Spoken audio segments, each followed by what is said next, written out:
রাঙামাটির কাপ্তাইয়ে সচেতনতামূলক র্যালি ও আলোচনা সভার মধ্য দিয়ে পালিত হল বিশ্ব হাতি দিবস। কাপ্তাই জাতীয় উদ্যানে হাতির সংখ্যা বেড়ে বর্তমানে দাঁড়িয়েছে প্রায় ৪২ থেকে ৪৫টিতে। তবে বন উজাড় হওয়ায় তীব্র হচ্ছে খাদ্য সংকট ও সংকুচিত হচ্ছে প্রাকৃতিক আবাসস্থল, যার ফলে প্রায়ই লোকালয়ে চলে আসছে হাতি। কাপ্তাই রেঞ্জের আয়োজনে অনুষ্ঠিত আলোচনা সভায় বক্তারা বলেন, মানুষের অস্তিত্ব রক্ষায় হাতি বাঁচানো জরুরি। হাতির চলাচলের করিডোরে প্রতিবন্ধকতা না তোলা এবং কৌতূহলবশত কাছে গিয়ে ছবি বা ভিডিও ধারণ থেকে বিরত থাকার আহ্বান জানান তারা। অনুষ্ঠান শেষে শিক্ষার্থীদের মাঝে বিতরণ করা হয় ১০০টি ফলজ, বনজ ও ঔষধি গাছের চারা। বন ও বন্যপ্রাণীর নিরাপদ আবাসস্থল নিশ্চিত করতে নতুন গাছ লাগানোর প্রতি জোর দেন আয়োজকরা। কাপ্তাই রাঙামাটি প্রতিনিধি মোহাম্মদ জয়নাল আবেদিনের পাঠানো তথ্য ও ভিডিও চিত্রে ডেক্সাসন রিপোর্ট।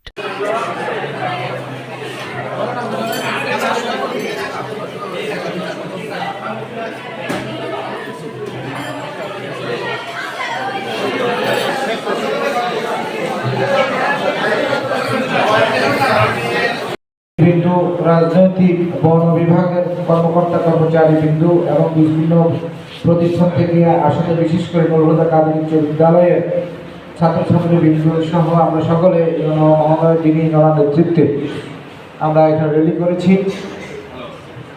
র্যালি শেষে আমরা আলোচনা এখানে বসছি, যে আলোচনার বিষয়বস্তু হলো যে কি হাতি। তো প্রিয় বন্ধুগণ, আজকের এই আলোচনা সবাই যিনি সভাপতিত্ব করছেন জনাব জামান মোহাম্মদ, বিভিন্ন স্কুল থেকে আগত ছাত্রছাত্রী এবং আমার কাপ্তাই এলাকাবাসী সবাইকে আমার পক্ষ থেকে ধন্যবাদ জানাচ্ছি। আসসালামু আলাইকুম। কাপ্তাই বিশ্ব হাতি দিবস আজকে পালিত হচ্ছে। এরই মাঝে কর্ণবলী রেঞ্জ এবং কাপ্তাই রেঞ্জের আসলে নিশ্চয়ই কোনো না কোনো উদ্দেশ্য আছে এবং সে তার উদ্দেশ্য বাস্তবায়ন করতেছে। ওই প্রাণীটাকে যখন আমরা কি করি, ওই প্রাণীটা যখন বিলুপ্ত হয়ে যায়, তাকে আমরা হত্যা করি, তখন পরিবেশের ভারসাম্য নষ্ট হয়। কিভাবে নষ্ট হয়? তোমার মনে করো থাকার খুব ভালো জায়গা করলা, খাবারের জন্য রান্নাঘর করলা, ডাইনিং রুম করলা, খাওয়া দাওয়া করলা, কিন্তু তোমার কোনো কি ওয়াশরুমের কোনো ব্যবস্থাপনা নাই। মূলত এই 5টা জেলা, বিভিন্ন 3টা জেলা আর 2টা জেলা হলো আমাদের কক্সবাজার আর চট্টগ্রাম। এই 5টা জেলার স্থায়ী হাতি বসবাস। আরও 9টা জেলা আছে, যেমন আপনার সিলেট আছে, মৌলভীবাজার আছে, তারপর শেরপুর আছে। এইসব জায়গায় আরও কিছু হাতি আছে, কিন্তু এগুলো উপস্থিত আছেন আমাদের রেঞ্জ কর্মকর্তা কাপ্তাই মহোদয় মোহাম্মদ মামুনুর রহমান এবং প্রিন্ট এবং ইলেকট্রনিক মিডিয়ার সম্মানিত বন্ধুগণ এবং উপস্থিত আমাদের ইয়ারটি সদস্য স্কুল কলেজ থেকে আসা বিশেষ অতিথি হিসেবে উপস্থিত আছেন জনাব মোহাম্মদ দিলদার হোসেন, সাবেক প্রফেসর। আরও মঞ্চে উপস্থিত আছেন লোকমান হোসেন, উপজেলা সভাপতি। আরও উপস্থিত আছেন প্রফেসর এবং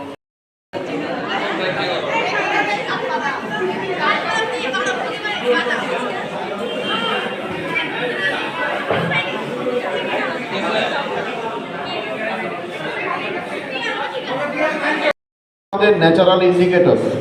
হাতি যতদিন টিকে থাকবে, আমরা মানুষ ততদিন টিকে থাকতে পারবো। তো নিজেদের অস্তিত্ব রক্ষার্থে আমরা আমাদের